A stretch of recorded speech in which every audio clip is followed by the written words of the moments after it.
श्री गोपाळ कृष्ण भगवान की जय। लीळा नंबर 365 चा उर्वरित भाग। तेथून दिवसभरात श्री प्रभूंच्या दर्शनाला आले। श्री प्रभू तिकोपद्यांच्या पडवीत बसले होते तेव्हा उपाध्ये आले। श्री प्रभूंपुढे आंबे ठेवले आणि दंडोते घातली, श्रीचरणा लागले।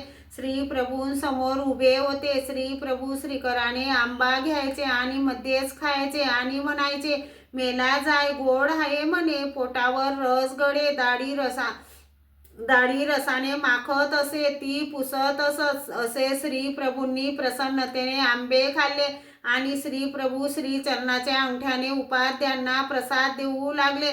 श्री प्रभू म्हणाले, मेला जाय म्हणे, अरे घे ना म्हणे, अरे घे घे म्हणे। ते उपाध्यांना काही समजेना। त्यावेळी तिकोपाध्यायांच्या मुलीने सांगितले, भटो, श्री प्रभू तुम्हाला प्रसाद देत आहेत, तो घ्या। उपाध्याने महाप्रसाद म्हणून आंबे घेतले। श्री प्रभू म्हणाले, मेला जाय, सर्व खाईल म्हणे, सर्प खाईल म्हणे, असाच येईल म्हणे, तो खाईल म्हणे। ते उपाध्यांना समजेना। तेवढ्यात सर्प आला। त्याला बघून वासरू एकदम दचकले। मग श्री प्रभू म्हणाले, आला परंतु खाणार नाही म्हणे, आता येईल तो खाईलच म्हणे।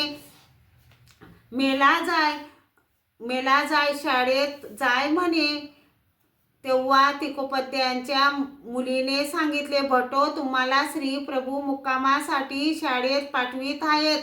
नंतर उपाध्ये शाळेत गेले। उपाध्ये श्री प्रभूंजवळ 3 रात्री होते व मग दंडवत घालून निघाले। श्री गोपाळ कृष्ण भगवान की जय।